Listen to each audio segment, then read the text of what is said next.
Sports nutrition जो है उसके अंडर हम लोग मेनली पूरे कोर्स के अंदर क्या क्या पढ़ेंगे वो मैं आपको थोड़ा सा ब्रीफ कर देती हूँ। सबसे पहले हम लोग जो है डाइजेस्टिव सिस्टम के बारे में पढ़ेंगे। देन जितने भी आपके मैक्रो न्यूट्रिएंट्स हैं, micro nutrients, carbohydrate, fat, protein, vitamin, minerals, उनके बारे में पढ़ेंगे, किन किन सोर्सेज से मिलते हैं हमें और स्पोर्ट्स में वो क्या रोल प्ले करते हैं, कैसे हम उनका इंटेक कर सकते हैं, वो सारी चीजें सबसे पहले कुछ लेक्चर्स में डिस्कस होंगी। उसके बाद जो है स्पोर्ट्स स्पेसिफिक इश्यूज कुछ जो है उस पर टॉपिक्स रहेंगे, जैसे हाइड्रेशन है, वेट कंट्रोल है, देन सप्लीमेंट्स है। सो ये मेजर एरियाज रहेंगे आपके कोर्स के अंदर स्पोर्ट्स न्यूट्रिशन के। आज सबसे पहले हम लोग जो है डाइजेस्टिव सिस्टम के बारे में बात करेंगे। डाइजेस्टिव सिस्टम हम लोग न्यूट्रिशन में क्यों पढ़ रहे हैं? आप लोगों ने बहुत पहले कभी पढ़ा होगा अपने स्कूल में डाइजेस्टिव सिस्टम के बारे में, बट जब भी हम लोग न्यूट्रिशन की बात करते हैं तो अगर आपको डाइजेस्टिव सिस्टम का थोड़ा सा नॉलेज है, थोड़ी सी जानकारी है, तो बहुत इजी रहता है कि आपको समझ आएगा। आप कोई फूड खा रहे हैं तो उसके खाने से बॉडी में जाके उसमें क्या चेंजेस हो रहे हैं, किस तरीके से वो आपके मसल्स में जाके एनर्जी दे रहा है या और अलग दूसरे तरीके के काम कर रहा है। उसके लिए एक जनरल ओवरव्यू हम लोग जो है डाइजेस्टिव सिस्टम का यहाँ पे डिस्कस करेंगे। बेसिकली जो है देयर आर 2 पार्ट्स अगर हम डाइजेस्टिव सिस्टम की बात करें। First is called alimentary canal. Alimentary canal का मतलब है एक आहार नाल जो है आपकी, जो दैट स्टार्ट्स फ्रॉम माउथ, मुंह से स्टार्ट होती है और आपका जो एनस है वहां पे जाके एंड होती है। एक कंटिन्यूअस कैनाल रहती है ये, इसलिए इसको हम एलिमेंट्री कैनाल या आहार नाल जो है वो कहते हैं। अभी हम लोग उसकी स्ट्रक्चर और फंक्शंस पढ़ेंगे। स्ट्रक्चर पे फोकस हमारा कम रहेगा, उसकी एनाटॉमी पे फोकस कम रहेगा। मेन जो हम डिस्कस करेंगे उसके फंक्शंस का, कि हमारी बॉडी में डाइजेस्टिव सिस्टम में कौन कौन से पार्ट्स क्या क्या काम करते हैं बेसिकली। देन एसेसरी ऑर्गन्स हैं। एसेसरी ऑर्गन्स मतलब कुछ ऐसे ऑर्गन्स हैं जो इस एलिमेंट्री कैनाल, जो हमारी आहार नाल है, उसके साथ जुड़ के जो है काफी डाइजेस्टिव सिस्टम से रिलेटेड काफी फंक्शंस जो हैं वो परफॉर्म करते हैं। तो साथ साथ में हम उन एसेसरी ऑर्गन्स का भी जो बेसिक स्ट्रक्चर है और मेनली उनके क्या क्या फंक्शंस हैं वो हम चीजें जो है वो डिस्कस करेंगे। तो डाइजेस्टिव सिस्टम में एलिमेंट्री कैनाल में हमारे पास जो मेजर पार्ट्स हैं वो है ओरल कैविटी, जो आपका माउथ का पूरा कैविटी है वो। देन ओरोफेरिंक्स, यहाँ पे हमारा जो फेरिंक्स रहता है वो पार्ट। Then oesophagus. ईसोफेगस एक लंबी सी पतली सी कैनाल रहती है जो आपके माउथ की कैविटी को आपके जो है स्टमक, जो आपका आमाशय है, उससे जोड़ती है। देन स्मॉल इंटेस्टाइन है, छोटी आंत बोलते हैं जिसको हम, large intestine and rectum and anus, जिनसे हमारा वेस्ट, जो भी बॉडी का वेस्ट है वो बॉडी से बाहर निकलता है।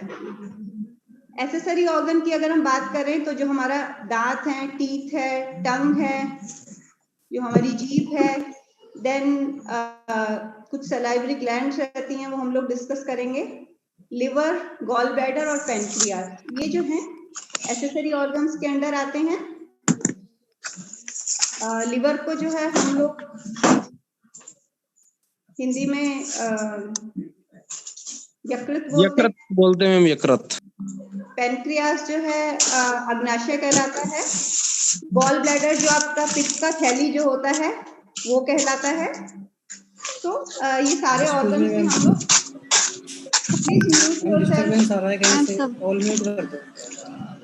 पहले अगर हम स्ट्रक्चर देखें एलिमेंट्री कैनाल की, तो ये आपकी ओरल कैविटी है जो माउथ है, वहां से शुरू हो रहा है एलिमेंट्री कैनाल।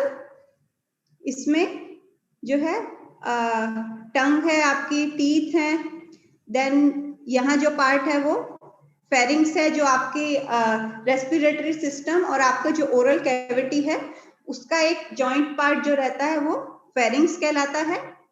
ओरल कैविटी का एक एसेसरी ऑर्गन है टीथ और टंग के अलावा सलाइवरी ग्लैंड्स, जो सलाइवा जो है हमारे माउथ के अंदर उसको बनाती हैं। ये 3 तरह की होती हैं, ये लोग हम आगे डिस्कस करेंगे। फिर इस फेरिंग्स के बाद लंबी सी एक कैनाल रहती है जिसको हम ईसोफेगस बोलते हैं। ये ईसोफेगस कहाँ जाके खुलता है? आमाशय के अंदर, स्टमक के अंदर। स्टमक जो है वो हमारे इंटेस्टाइन से, स्मॉल इंटेस्टाइन, ये जो बीच का पार्ट है। मैडम बोलिए बोलिए, कौन बोलना चाह रहा है? Please English also madam. Okay, fine. So this stomach is attached with this small intestine. Stomach जो है small intestine से जुड़ा हुआ है. Small intestine is a very long canal basically. We will discuss later on, and it is coiled together. ये एक साथ जो है आपस में बंधी हुई रह के जो है बहुत कम स्पेस में प्रेजेंट रहती है, और जब ये स्मॉल इंटेस्टाइन का जो लास्ट पार्ट है वो जाके मिलता है लार्ज इंटेस्टाइन से। So this last part joints with large intestine.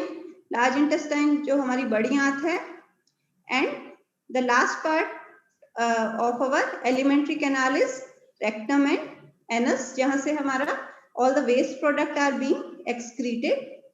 And accessory organ if we talk about here are liver, ये जो पार्ट है हमारा red part that is liver. Then pancreas, pancreas जो है जो पीछे की तरफ yellow part that is visible is pancreas. And gall bladder, the small part near liver is basically gallbladder. So we will discuss about all these parts, how they are functioning and their basic structure. So starting with the mouth basically have 2 parts. One is anterior hard palate and posterior soft palate, and the soft palate basically is muscular and it blends with the wall of pharynx. So the soft palate, the part which is backside in your mouth is basically attached to the pharynx. So 2 part हैं, hard palate और soft palate, जो आपका roof है mouth का उसके, और ये पीछे की तरफ जाके जो है फेरिंग्स जो अभी हमने बात की थी उससे जाके ये जुड़ जाता है। Then there is one small structure, curved structure fold on the top of your inside of your mouth, that is basically uvula. It is a hanging structure kind of thing which is made up of a mucous membrane. ये जो देख रहे हैं आप हमारे गले के में ऊपर की साइड एक स्ट्रक्चर जो हमें अगर हम मुंह खोलेंगे तो दिखती है, that is uvula. And basically your mouth is lined with mucous membrane which is constantly secreting mucus. If you feel your mouth is basically always wet. So it is wet because of this mucous membrane. जो आपका mouth जो है अंदर जो नमी रहती है mouth के अंदर, लिक्विड जो आपके हर टाइम प्रेजेंट रहता है वो बेसिकली म्यूकस मेम्ब्रेन की वजह से रहता है।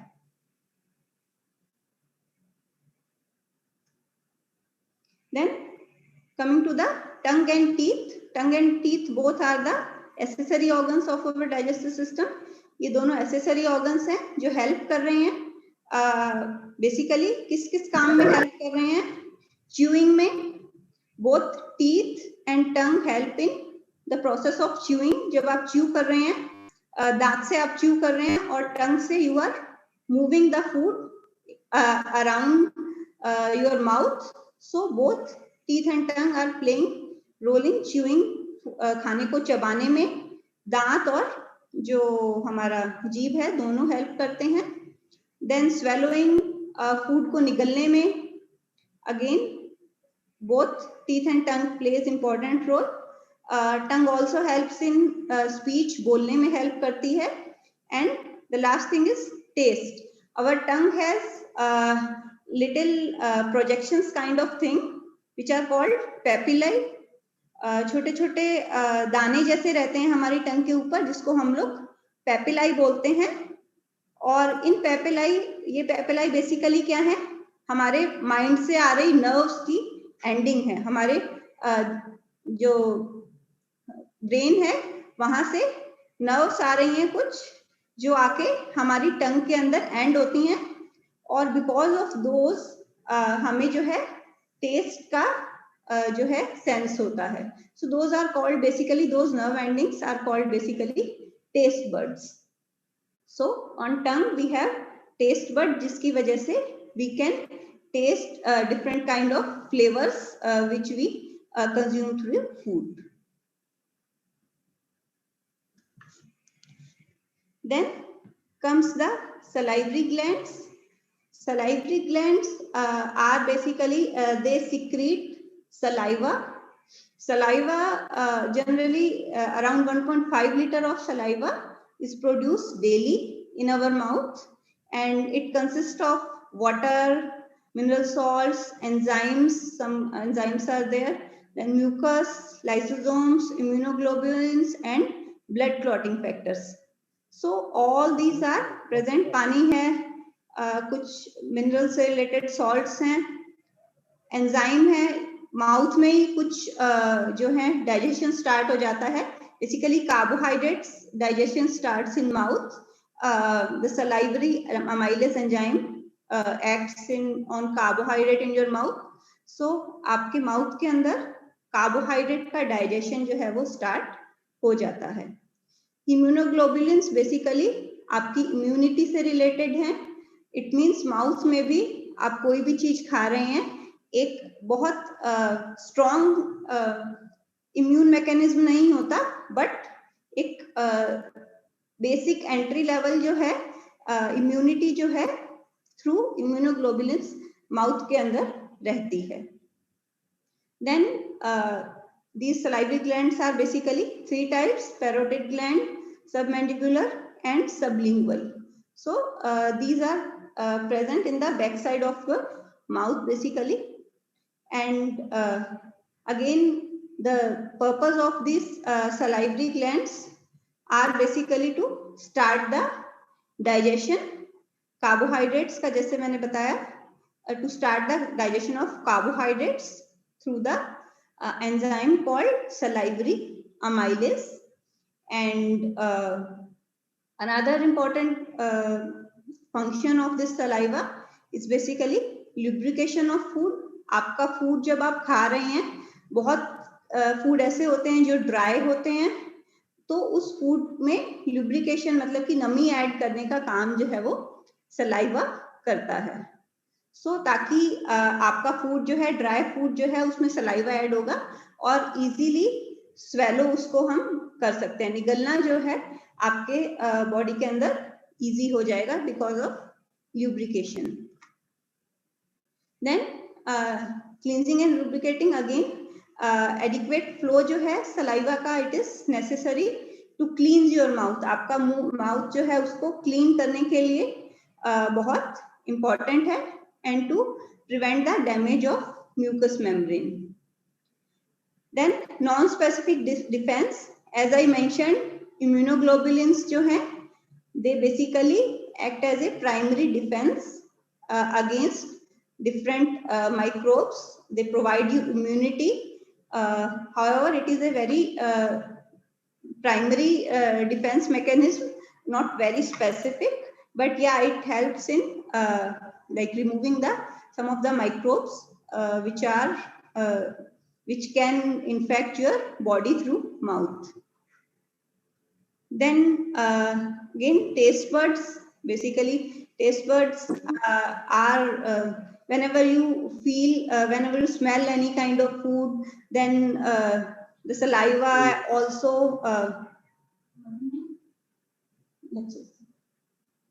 you want, that is an important function. Next comes the pharynx. Pharynx is basically a part which connects your respiratory tract as well as your oral cavity, and also it separates both of them. So there are three parts of pharynx. One is nasopharynx, which is basically the part of your digestive system. So basically what this pharynx is doing, it acts as a point where respiratory and digestive system है उनको अलग अलग करके रख रहा है, and आपके swallowing जो फूड के निगलने को प्रोसेस है उसको करने में ये हेल्प करता है. So बहुत टाइम आप लोगों ने सुना होगा, कई बार हम लोग खाना खाते हैं, खांसी आती है तो हम लोग बोलते हैं कि सांस की नली में चला गया है खाना.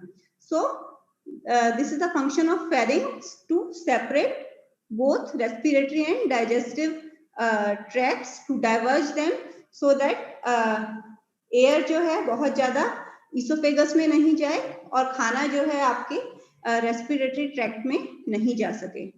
So basically it separates both respiratory and digestive systems.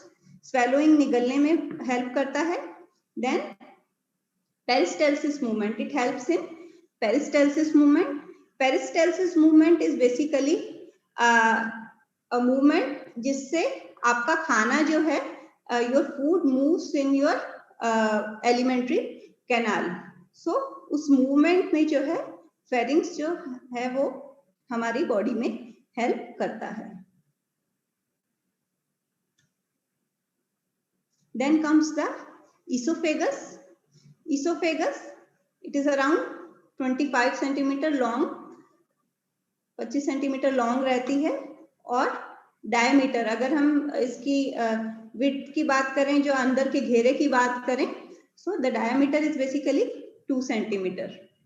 It starts with pharynx, pharynx से start होता है और it ends where is joins the stomach.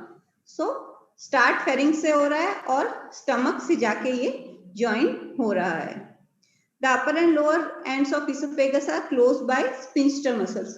Every part of your alimentary canal is basically closed by some kind of valve or some kind of sphincter muscles, because every part has its own function. Her part का खुद का function है.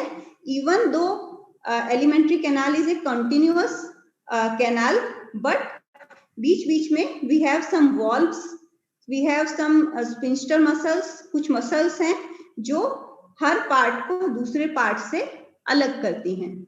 So esophagus भी जो है ऊपर से जो है sphincter muscles हैं इसमें कुछ जो इसे pharynx से अलग करती हैं, और नीचे की तरफ जो है स्टमक जो है वहां पे sphincter muscles रहती हैं कुछ जो उसे esophagus से अलग करती हैं. So upper sphincter जो ऊपर का sphincter muscles हैं वो क्या कर रही हैं ताकि एयर जो है आपके esophagus में नहीं आए, और लोअर वाली जो हमारे स्टमक से रिलेटेड है, स्टमक से जुड़ी हुई हैं मसल्स, वो क्या कर रही हैं, बिकॉज स्टमक में हमारे अमाशय के अंदर एसिड प्रोड्यूस होता है, बहुत एसिडिक होता है स्टमक. सो वो एसिड जो है वो हमारे इसोफेगस के अंदर नहीं आए, उसके लिए ये जो लोअर स्फिंक्टर मसल्स हैं ये उसको प्रिवेंट करती हैं. जैसे हम लोग एसिडिटी की बात करते हैं, एसिडिटी मींस आपके स्टमक से एसिड जो है आपके इसोफेगस के अंदर एंटर कर रहा है. सो बिकॉज ऑफ दैट आपको जो है हार्ट बर्न जैसा फील होता है. सो बेसिकली उस स्टमक रिफ्लक्स को बेसिकली कौन प्रिवेंट कर रहा है, ये जो लोअर स्फिंक्टर मसल्स हैं. So basically what oesophagus is doing, आपको फूड पैसेज की तरह जो है वर्क कर रहा है. So again periodic contractions basically which are known as peristalsis as I already told, peristalsis movement जो है उसके थ्रू फूड जो है मूव करता है. सो उसको इसोफेगस फूड को मूव कर रहा है आपके जो है एलिमेंट्री कैनाल में. Then basically it is an important connection to the digestive system through the thoracic cavity. Basically आपका डाइजेस्टिव सिस्टम थोड़ा माउथ के बाद थोड़ा सा नीचे की तरफ स्टार्ट होगा. सो एक कनेक्शन की तरह काम कर रहा है. एंड बेसिकली दो स्पिंस्टर जो हैं ऊपर और नीचे की साइड, वो फूड को मूव करने में, एक बोलस की फॉर्म में मूव करने में जो है हेल्प करते हैं. Then comes to stomach. Stomach जो है काफी इंपॉर्टेंट पार्ट है आपके डाइजेस्टिव सिस्टम का. बेसिकली इसकी शेप कैसी रहती है?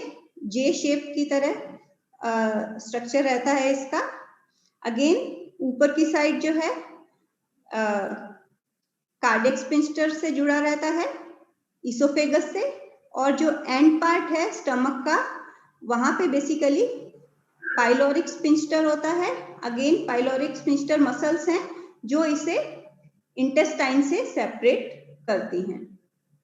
सो स्टमक 3 पार्ट्स में हम लोग डिवाइड कर सकते हैं. ऊपर का पार्ट जो है वो कहलाता है फंडस, बीच का पार्ट है कहलाता है बॉडी, और जो लास्ट का पार्ट है वो कहलाता है पाइलोरिक एंट्रम.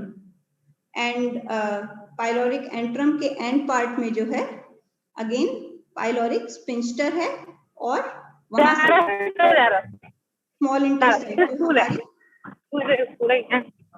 छोटी आंत है उससे कनेक्टेड रहता है. सो बेसिकली अगर हम साइज की बात करें, if we talk about the size, around 1.5 litre basic size रहता है, और it can be more also depending upon your body size. So stomach जो है क्या क्या फंक्शन कर रहा है हमारी बॉडी के अंदर?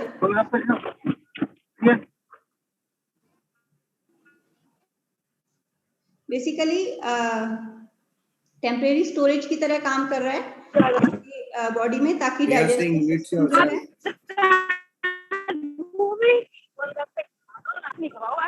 का बेसिकली क्या फंक्शन है, कुछ टाइम के लिए स्टोर कर रहा है फूड को, ताकि डाइजेस्टिव सिस्टम जो है अलग अलग वो आपके बॉडी में काम कर सके. Then another important thing is mechanical breakdown. Food जो है जैसे भी हम खाते हैं तो मैकेनिकल ब्रेकडाउन होता है 2 जगह पे, एक तो माउथ के अंदर और दूसरा स्टमक के अंदर. क्योंकि हम लोग फूड को न्यूट्रिएंट्स की फॉर्म में नहीं खा रहे हैं, फूड को फूड की फॉर्म में खा रहे हैं. तो सबसे पहले मैकेनिकल ब्रेकडाउन होगा, छोटे छोटे पार्ट्स में फूड जो है वो डिवाइड होगा, तब जाके आपके न्यूट्रिएंट्स जो हैं धीरे धीरे एक दूसरे से सेपरेट होंगे, और उसके बाद जो है डाइजेस्टिव एंजाइम्स जो हैं उस पे काम करेंगे. So basically it churns, gastric juice जो हैं, एसिड्स हैं, वो सब ऐड होते हैं फूड के अंदर, और एक लिक्विड जैसा बन जाता है फूड का, जिसे हम बोलते हैं चाइम. सो आगे जो है इंटेस्टाइन के अंदर फूड जो है ऐसे लिक्विड चाइम की फॉर्म में मूव करता है. अभी तक इसोफेगस से वो एक बोलस बोल की फॉर्म में आ रहा था, बट गैस्ट्रिक जूसेस ऐड होने के बाद वो एक काफी लिक्विफाइड स्मॉल पार्टिकल्स वाला जो है लिक्विड बन गया है, जिसे हम चाइम बोलते हैं. सो इसके अलावा डाइजेशन जैसे है, बेसिकली स्टमक में सिर्फ प्रोटीन्स जो हैं उनका डाइजेशन होता है कुछ लेवल पे. कार्बोहाइड्रेट्स का डाइजेशन स्टमक में नहीं के बराबर होता है. एंड इसके अलावा कुछ जैसे पानी है, वाटर है, अल्कोहल है, और कुछ ड्रग्स जो हैं वो डायरेक्टली आपकी स्टमक की वॉल्स के अंदर एब्जॉर्ब होके आपके ब्लड में ट्रांसफर हो सकती हैं. इसके अलावा बिकॉज ऑफ हाइड्रोक्लोरिक एसिड, जो एसिड रहता है आपके स्टमक के अंदर, स्टमक सिर्फ एक ऐसा आपकी पूरी एलिमेंट्री कैनाल का बॉडी पार्ट है जिसके अंदर जो एसिडिक होता है, जिसके अंदर का एनवायरनमेंट जो है वो एसिडिक होगा. सो जो हाइड्रोक्लोरिक एसिड है वो काफी माइक्रोब्स को डिस्ट्रॉय करने में, जो आपके जीवाणु हैं बहुत सारे, उनको डिस्ट्रॉय करने में हेल्प करता है। देन इसके अलावा जैसे आयरन है उसको तैयार करता है ताकि वो इजीली आपकी बॉडी के अंदर एब्जॉर्ब हो सके। कुछ विटामिन B12 हैं जो हमारी बॉडी के अंदर, उसके लिए स्पेसिफिक एक कुछ फैक्टर चाहिए होता है जिसके थ्रू ही हमारी बॉडी में विटामिन B12 का एब्जॉर्प्शन होता है। अगर ये फैक्टर हमारी बॉडी के अंदर नहीं हो तो B12 की डेफिशिएंसी जो है वो हो सकती है और जिसकी वजह से इसकी B12 की डेफिशिएंसी से रिलेटेड जो एनीमिया है वो हमारी बॉडी में होता है। So that is a basically genetic disorder. अगर ये इंट्रिंसिक फैक्टर आपकी बॉडी में नहीं होता है तो B12 का एब्जॉर्प्शन जो है हमारे शरीर में नहीं होता है। सो B12 के एब्जॉर्प्शन के लिए स्टमक में ये इंट्रिंसिक फैक्टर जो है होना बहुत ज्यादा जरूरी है। देन इसके अलावा जो भी कंटेंट आपका स्टमक से आपकी स्मॉल इंटेस्टाइन में जा रहा है उसको भी रेगुलेट करने का काम जो है वो स्टमक करता है।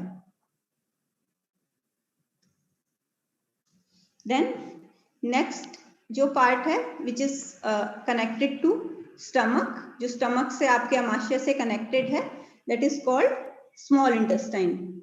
स्मॉल इंटेस्टाइन इसको हम छोटी आंत भी कहते हैं। हालांकि ये हमारी बॉडी पूरी एलिमेंट्री कैनाल का, पूरी आहार नाल का सबसे लंबा पार्ट है। अराउंड 5 मीटर जो है स्मॉल इंटेस्टाइन लंबी होती है और बट एक कॉइल पोजीशन में रहती है, आपस में गुथी हुई सी रहती है और एक बहुत छोटे स्पेस में ये 5 मीटर लॉन्ग स्मॉल इंटेस्टाइन जो है हमारी बॉडी के अंदर प्रेजेंट रहती है। सो अगर हम देखें स्मॉल इंटेस्टाइन के 3 पार्ट्स रहते हैं। शुरू का पार्ट जो है छोटा सा पार्ट होता है जिसको हम लोग बोलते हैं डिओडिनम। ये डिओडिनम पार्ट जो है ऊपर से आपके स्टमक से कनेक्टेड रहता है। देन दूसरा पार्ट जो है स्मॉल इंटेस्टाइन का वो कहलाता है जेजुनम। ये अराउंड 2.5 मीटर लंबा रहेगा और लास्ट पार्ट जो है इंटेस्टाइन का, स्मॉल इंटेस्टाइन का, वो कहलाता है इलियम।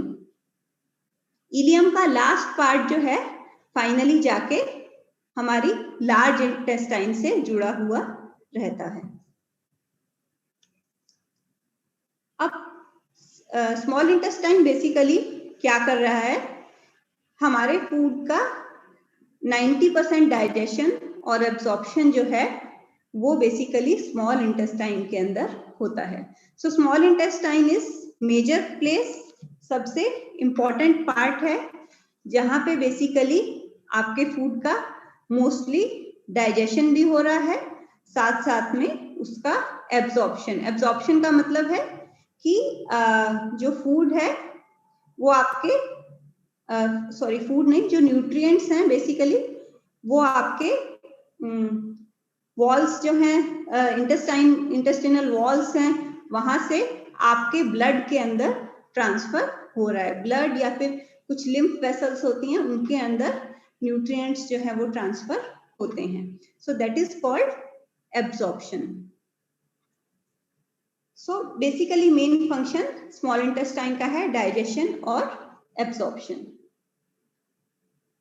अब एब्जॉर्प्शन जो है एक बहुत इंपॉर्टेंट चीज है, बिकॉज जब डाइजेशन हो गया है आपके सारे फूड का तो आपके डिफरेंट कार्बोहाइड्रेट, फैट, प्रोटीन जो है सबसे अपनी सिंपल फॉर्म के अंदर आ गए हैं। हम लोग डिस्कस करेंगे डाइजेशन हर पर्टिकुलर न्यूट्रिएंट, माइक्रोन्यूट्रिएंट के अंदर, मैक्रोन्यूट्रिएंट के अंदर डिस्कस करेंगे। सो कार्बोहाइड्रेट का जैसे सबसे सिंपल फॉर्म अगर हम बात करें ग्लूकोज है, तो डाइजेशन के थ्रू सबसे बेसिक यूनिट जो है उसमें हर न्यूट्रिएंट उसके अंदर डिवाइड हो जाता है और वही बेसिक फॉर्म जो है आपकी ब्लड के अंदर ट्रांसफर हो सकती है। फैट्स जो है, प्रॉपर फैट जो है आपके ब्लड के अंदर ट्रांसफर नहीं होगी। फैट का सिंपल यूनिट जैसे वो कहलाता है फैटी एसिड, प्रोटीन्स हैं उनका सिंपलेस्ट फॉर्म कहलाता है अमाइनो एसिड। सो ये फॉर्म्स जो हैं आपके डाइजेस्टिव सिस्टम से आपके ब्लड के अंदर ट्रांसफर होंगी, ना कि एज सच उनकी जो बड़ी फॉर्म है जिन फॉर्म में हम उन्हें खाते हैं। सो इस एब्जॉर्प्शन के प्रोसेस के लिए स्मॉल इंटेस्टाइन में एक इम्पॉर्टेंट पर्टिकुलर स्ट्रक्चर रहती है जिसको हम लोग बोलते हैं विलाई और माइक्रोविलाई। ये बेसिकली क्या है, जो आपकी स्मॉल इंटेस्टाइन है हम देख सकते हैं एक अंदर का जो उसका घेरा रहता है उसके अंदर स्मॉल प्रोजेक्शंस रहती हैं, इस तरीके की प्रोजेक्शंस रहती हैं। पूरी आपकी जितनी भी स्मॉल इंटेस्टाइन है उसके अंदर ऐसे छोटी छोटी प्रोजेक्शंस रहेंगी। देखें तो अगर हम कितना उनका है 0.5 to 1 mm लॉन्ग जो है छोटी छोटी उंगली जैसी प्रोजेक्शंस जो है वो रहती हैं, जिसको हम लोग विलाई कहते हैं। अब ये विलाई और इन विलाई के ऊपर और छोटे छोटे प्रोजेक्शंस रहते हैं, बहुत ही छोटे टाइनी, जिनको हम माइक्रोविलाई कहते हैं। तो अब ये विलाई और माइक्रोविलाई जो है एब्जॉर्प्शन में बहुत इंपॉर्टेंट रोल प्ले करते हैं। कैसे? जैसे हम लोग को पता है स्मॉल इंटेस्टाइन खुद एक बहुत लंबी ट्यूब है, अराउंड 5 मीटर की ट्यूब है। इसके अंदर इस तरीके के प्रोजेक्शंस बने हुए हैं, छोटे छोटे प्रोजेक्शंस, जो इसके अंदर की सतह जो है, अंदर का सरफेस एरिया जो है उसको बढ़ा रहे हैं। अगर एक ट्यूब के अंदर छोटे छोटे इस तरीके के प्रोजेक्शंस हैं तो इट मींस उसी के अंदर सरफेस एरिया जो है वो अंदर का इंक्रीज हो रहा है। और जैसे जैसे इंटेस्टाइन के अंदर का सरफेस एरिया बढ़ेगा उतना ही इजीली, उतना ही अच्छे तरीके से आपके न्यूट्रिएंट्स जो हैं वो आपकी विलाई के थ्रू आपकी जो ब्लड वेसल्स हैं उनके अंदर ट्रांसफर हो सकेंगे। सो ये विलाई क्या काम कर रहे हैं, इंटेस्टाइन की सरफेस एरिया जो है, उसकी सतह का जो एरिया है उसको बढ़ा रहे हैं ताकि ज्यादा से ज्यादा न्यूट्रिएंट्स जो हैं वो हमारे शरीर के अंदर, हमारे ब्लड के अंदर ट्रांसफर हो सके।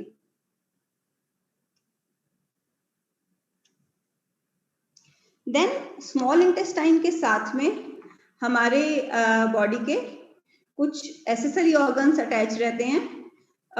उनमें से एक इम्पॉर्टेंट एसेसरी ऑर्गन है पेनक्रियास, जिसको हम अग्नाशय भी कहते हैं। बेसिकली ये एसेसरी ऑर्गन्स क्या कर रहे हैं, ये डिफरेंट डाइजेस्टिव सिक्रीशंस को, डाइजेस्टिव एंजाइम्स को आपकी स्मॉल इंटेस्टाइन के अंदर सिक्रीट कर रहे हैं ताकि स्मॉल इंटेस्टाइन में डाइजेशन का प्रोसेस जो है वो हो सके। सो पेनक्रियास उनमें से एक ऐसा एसेसरी ऑर्गन है। बेसिकली बहुत छोटा सा ऑर्गन है, सिर्फ 10 से 15 सेंटीमीटर लॉन्ग रहता है। और पेनक्रियास की एक खासियत है, एक खूबी है कि ये बोथ एंडोक्राइन और एक्सोक्राइन ग्लैंड की तरह काम करता है। आप लोगों ने बायोकेमिस्ट्री में पढ़ा होगा एंडोक्राइन ग्लैंड्स के बारे में। एक्सोक्राइन ग्लैंड्स कौन सी होती हैं, जिनमें स्मॉल पतली पतली डक्ट्स रहती हैं, नलियां रहती हैं, और उन नलियों के थ्रू जो है आपके जितने भी सिक्रीशंस हैं उसके वो किसी ऑर्गन में या ब्लड के अंदर ट्रांसफर होते हैं। और एंडोक्राइन ग्लैंड होती है जिसमें नलियां प्रेजेंट नहीं रहती, डायरेक्ट जो सिक्रीशन है वो आपका ब्लड के अंदर ट्रांसफर हो जाएगा। सो अगर हम एंडोक्राइन एज एंडोक्राइन ग्लैंड की बात करें पेनक्रियास की, तो उसके अंदर एक सेल्स प्रेजेंट रहती हैं जिसको हम लैंगरहैंस आइलेट्स बोलते हैं, जो basically as an endocrine gland body के अंदर काम करती हैं।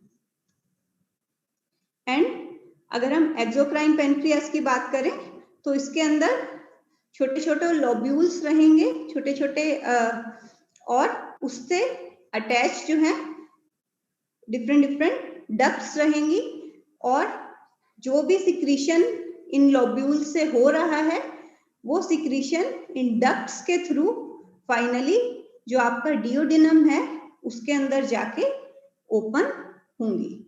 सो जो भी डाइजेस्टिव एंजाइम्स हैं हमारे, वो एक्सोक्राइन पेनक्रियास जो पार्ट है, जो लोब्यूल्स हैं वहां से बनते हैं, और एक डक्ट के थ्रू, जिसे हम पेनक्रियाटिक डक्ट बोलते हैं, पेनक्रियास की जो नली है उसके थ्रू वो इंटेस्टाइन का जो डिओडिनम पार्ट है उसके अंदर जो है एंजाइम्स वहां से पेनक्रियास से जो है हमारे इंटेस्टाइन के अंदर ट्रांसफर होते हैं। सो ये बेसिकली स्ट्रक्चर है, एक पत्ती की तरह स्ट्रक्चर रहती है पेनक्रियास की, स्टमक के नीचे की साइड है। तो अब इसमें हम देख सकते हैं ये जो डक्ट है, इसके थ्रू जितने भी हमारे डाइजेस्टिव एंजाइम्स हैं, इस डक्ट के थ्रू हमारा जो डिओडिनम पार्ट है इंटेस्टाइन का, वहां पे ट्रांसफर हो रहे हैं। और कुछ सेल्स हैं हमारी जो एंडोक्राइन सेल्स हैं, वहां से सीधे जो भी हार्मोन्स हैं वो सीधे ब्लड के अंदर ट्रांसफर हो रहे हैं। उनके लिए किसी भी तरीके की नली की, डक्ट की जरूरत नहीं रहती। सो अगर हम एंडोक्राइन सिस्टम की बात करें पेनक्रियास के, तो वो दो तरीके के हार्मोन्स आप लोग जानते होंगे सिक्रीट करता है, एक तो इंसुलिन और दूसरा ग्लूकागॉन। इंसुलिन क्या है, आपके ब्लड शुगर जो है उसको आपकी टिश्यूज तक ले जाने में हेल्प करता है। सो आपकी मसल्स को, आपकी टिश्यूज को ब्लड ग्लूकोज पहुंचाने का काम जो है वो बेसिकली इंसुलिन करता है। सो ये एक एनाबॉलिक हार्मोन है जो आपकी बॉडी में एनाबॉलिज्म, जो ग्रोथ का प्रोसेस है, उसको जो है इनिशिएट करता है। जबकि दूसरा हार्मोन जो है ग्लूकागॉन, जो कैटाबॉलिक हार्मोन होता है, जब आप बहुत हाई लेवल ऑफ एक्सरसाइज कर रहे हैं, हाई इंटेंसिटी एक्सरसाइज कर रहे हैं, उस टाइम पे ये ग्लूकागॉन हार्मोन जो है वो जनरली सिक्रीट होता है। और बेसिकली ये क्या करता है, ब्लड ग्लूकोज को आपके बहुत कम जाने से प्रिवेंट करता है। अगर इंसुलिन बहुत ज्यादा होगा, बहुत हाई इंटेंसिटी एक्टिविटी कर रहे हैं आप, तो हो सकता है आप ब्लड ग्लूकोज लेवल आपके कम होने लग जाएं, और ब्लड ग्लूकोज लेवल को मेंटेन करना बहुत ज्यादा जरूरी है। सो उस टाइम पे ये ग्लूकागॉन हार्मोन जो है वो सिक्रीट होता है। देन एक्सोक्राइन फंक्शन की अगर हम बात करें, तो कई सारे एंजाइम्स हैं जो हमारे पेनक्रियास से सिक्रीट होते हैं, जिनमें फैट डाइजेशन से रिलेटेड एंजाइम्स हैं, कार्बोहाइड्रेट से रिलेटेड एंजाइम्स हैं, और प्रोटीन डाइजेशन से रिलेटेड एंजाइम्स है। सो कार्बोहाइड्रेट, फैट, प्रोटीन, तीनों से के डाइजेशन से रिलेटेड एंजाइम्स जो हैं वो हमारे पेनक्रियास से सिक्रीट होते हैं, और स्मॉल इंटेस्टाइन में जाके वहां पे वो अपना काम जो है, डाइजेशन का प्रोसेस का जो काम है, वहां पे वो करते हैं। देन लिवर है अनदर एसेसरी ऑर्गन। लिवर सबको मालूम है, यकृत काफी इंपॉर्टेंट ऑर्गन है हमारी बॉडी का। इसके अंदर बेसिकली 4 लोब्स रहते हैं। सबसे बड़ा ग्लैंड है हमारी बॉडी का, वेट इसका काफी ज्यादा रहता है।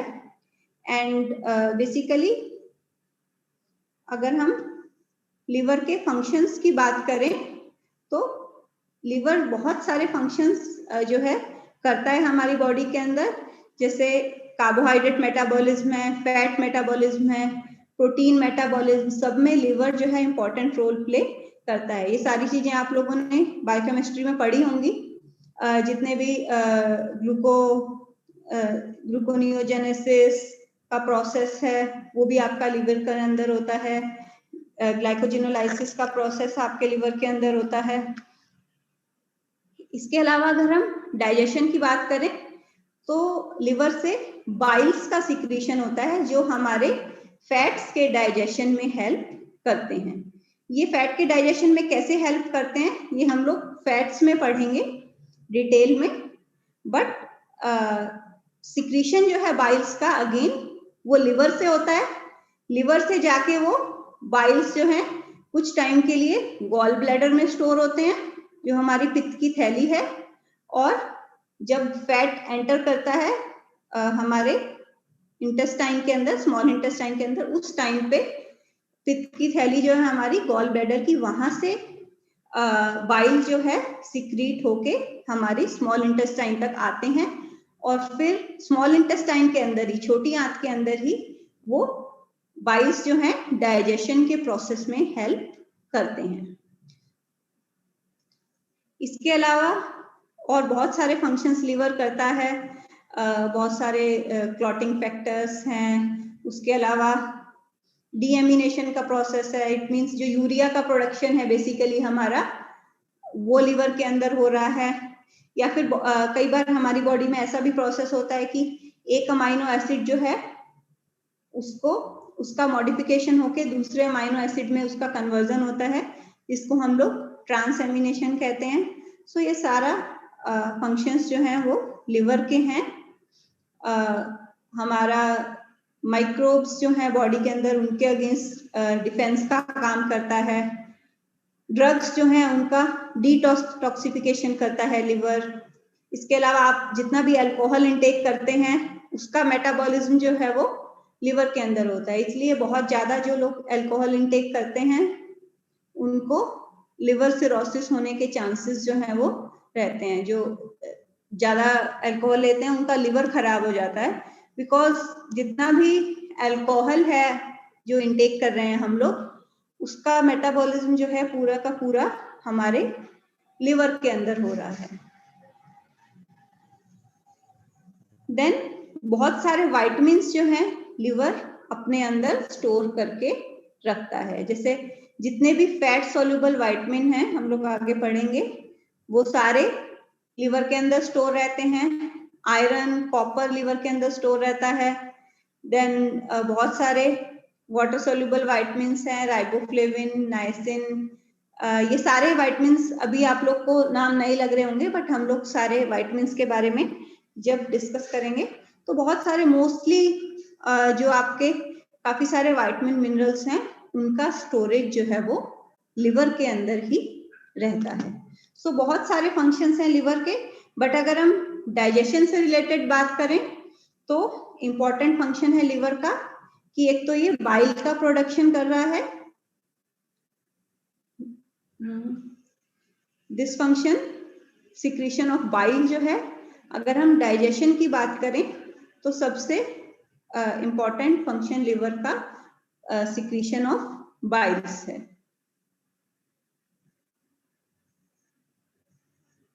देन गॉल ब्लैडर बेसिकली सिर्फ एक storage space, we can say storage के लिए लिवर के पास में ही एक स्ट्रक्चर रहती है। बाइल्स का प्रोडक्शन होके गॉल ब्लैडर के अंदर स्टोर रहते हैं बाइल्स, और जब उनको सिग्नल्स मिलते हैं तो वो जो है डिओडिनम, अगेन ये जो पार्ट है ये स्मॉल इंटेस्टाइन का डिओडिनम पार्ट है, उसके अंदर बाइल्स जो है यहाँ पे रिलीज हो जाते हैं और स्मॉल इंटेस्टाइन में जाके वो अपना डाइजेशन का काम जो है वो करते हैं। देन लास्ट पार्ट जो है हमारे एलिमेंट्री कैनाल का, दैट इज लार्ज इंटेस्टाइन। ये भी काफी लंबा होता है, 1.5 मीटर का रहता है। यहाँ पे बीच में हमारा स्मॉल इंटेस्टाइन प्रेजेंट रहता है और उसको चारों ओर से घेरे हुए, उसको चारों ओर से कवर किए हुए जो है हमारा लार्ज इंटेस्टाइन प्रेजेंट रहता है। लार्ज इंटेस्टाइन के बेसिकली 5 पार्ट्स हैं। फर्स्ट पार्ट जो हमारा स्मॉल इंटेस्टाइन से कनेक्टेड रहता है वो पार्ट कहलाता है सीकम। फिर इतना जो पार्ट है ये कहलाता है असेंडिंग कॉलोन। असेंडिंग का मतलब है ऊपर जाने वाला, सो इट इज कॉल्ड, ऊपर की तरफ जा रहा है, so it is called ascending colon. This is transverse, parallel जा रहा है, ट्रांसवर्स कॉलोन है। देन नीचे की तरफ जो जा रहा है दैट इज डिसेंडिंग। डिसेंडिंग का मतलब है नीचे की तरफ जाना, सो डिसेंडिंग कॉलोन। देन बचा हुआ पार्ट जो है that is called sigmoid colon, and last part जो है वो हमारी रेक्टम और एनल कैनाल जो है वो रहती है, जहां से मोस्टली आपका वेस्ट प्रोडक्ट जो है बॉडी से बाहर की तरफ सिक्रीट होता है। इसके अलावा एक और पार्ट रहता है स्मॉल लार्ज इंटेस्टाइन में, जिसको हम लोग अपेंडिक्स बोलते हैं। ये एक बहुत छोटी सी स्ट्रक्चर रहती है और इसमें लिम्फ टिश्यूज बेसिकली इम्यूनिटी से रिलेटेड रहते हैं। सो वो लिम्फ टिश्यूज इसके अंदर प्रेजेंट रहते हैं। सो अपेंडिक्स का नाम आप सब लोगों ने सुना होगा, कई बार इन्फेक्शन की वजह से अपेंडिक्स में that need to be remove, but इसका कोई बहुत मेजर फंक्शन नहीं है इंटेस्टाइन में, just a projection kind of thing, सिर्फ एक इसका निकला हुआ अलग से पार्ट रहता है। सो लार्ज इंटेस्टाइन में क्या क्या हो रहा है हमारे, अभी तक हमने स्मॉल इंटेस्टाइन की बात की। स्मॉल इंटेस्टाइन में 90% ऑफ न्यूट्रिएंट्स का डाइजेशन और एब्जॉर्प्शन जो है वो स्मॉल इंटेस्टाइन में हो रहा है। सो लार्ज इंटेस्टाइन में क्या हो रहा है, लार्ज इंटेस्टाइन में बेसिकली वाटर का एब्जॉर्प्शन जो है वो मेनली होता है। सो अभी तक जो लिक्विड आ रहा था, हमने बात की थी स्टमक में काफी लिक्विफाइड चाइम बन गया था। वो लिक्विफाइड चाइम जो है आपके स्मॉल इंटेस्टाइन में गया, वहां पे उसमें से डाइजेशन एब्जॉर्प्शन हुआ। जो बचा हुआ पार्ट है अगेन वो काफी लिक्विड है, जो आपकी लार्ज इंटेस्टाइन में जिसने एंटर किया है। सो यहाँ पे क्या होगा, मोस्टली वाटर का एब्जॉर्प्शन जो है आपकी बॉडी के अंदर हो रहा है, और जो बचा हुआ पार्ट है बेसिकली मोस्टली वेस्ट है, जो जैसे जैसे वाटर एब्जॉर्ब होता जाएगा आपके इंटेस्टाइन में फूड मूव करेगा, तो अल्टीमेटली क्या है, एक सेमी सॉलिड स्ट्रक्चर क्रिएट हो जाएगी, जिसको हम लोग फीसिस बोलते हैं, जो हमारी बॉडी से हम लोग वेस्ट जो है रिमूव करते हैं। सो इस वाटर के अलावा कुछ कुछ मिनरल्स, वाइटमिन्स और ड्रग्स भी जो है लार्ज इंटेस्टाइन में एब्जॉर्ब होती हैं। इसके अलावा लार्ज इंटेस्टाइन में बहुत सारे माइक्रोब्स जो हैं, बहुत सारे जीवाणु जो हैं प्रेजेंट रहते हैं।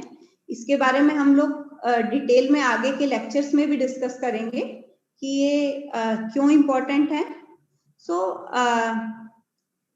हजारों लाखों की संख्या में बहुत सारे जीवाणु, बहुत सारे माइक्रोब्स जो हैं वो हमारी इंटेस्टाइन में प्रेजेंट रहते हैं, लार्ज इंटेस्टाइन में।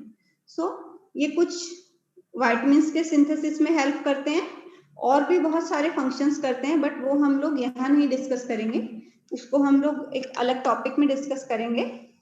सो बट यहाँ पे इतना ही जरूरी है कि हाँ, कुछ माइक्रोब्स जो हैं वो आपकी लार्ज इंटेस्टाइन के अंदर प्रेजेंट रहते हैं।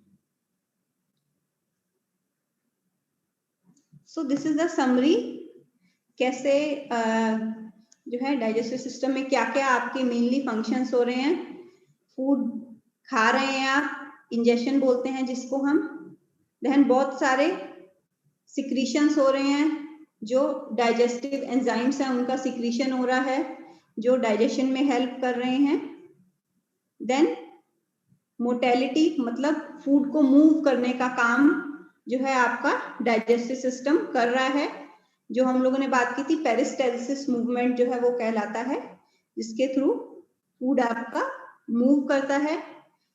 देन डाइजेशन है important, digestion, large food particle पहले छोटे में कन्वर्ट होंगे, फिर उसके ऊपर डाइजेस्टिव एंजाइम काम करेंगे, और अल्टीमेटली उनका एब्जॉर्प्शन, जो हमारे न्यूट्रिएंट्स की बेसिक फॉर्म आ गई है, उनका ब्लड के अंदर ट्रांसफर, एंड अल्टीमेटली जो है जो भी वेस्ट प्रोडक्ट है उसको आपकी बॉडी से बाहर निकालना। सो ये सारे मेजर फंक्शंस हैं हमारे डाइजेस्टिव सिस्टम के।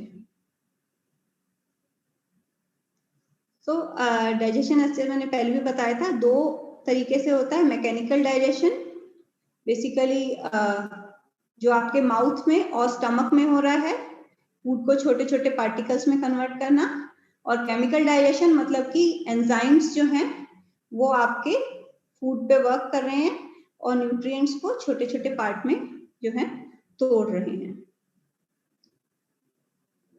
ये वीडियो हम लोग आई थिंक स्किप कर देते हैं बिकॉज टाइम नहीं है पूरे डाइजेस्टिव सिस्टम की। अभी जो डाइजेशन डिफरेंट मैक्रोन्यूट्रिएंट का है, डाइजेशन एब्जॉर्प्शन कैसे हो रहा है वो हम पर्टिकुलर मैक्रोन्यूट्रिएंट में साथ साथ में पढ़ेंगे, सो दैट आप लोग को क्लियर आइडिया हो जाएगा कि अगर कार्बोहाइड्रेट, अगर आप कोई पर्टिकुलर कार्बोहाइड्रेट खा रहे हैं तो वो किस तरीके से आपके शरीर में जाके कब किस टाइम पे जो है एनर्जी देगा।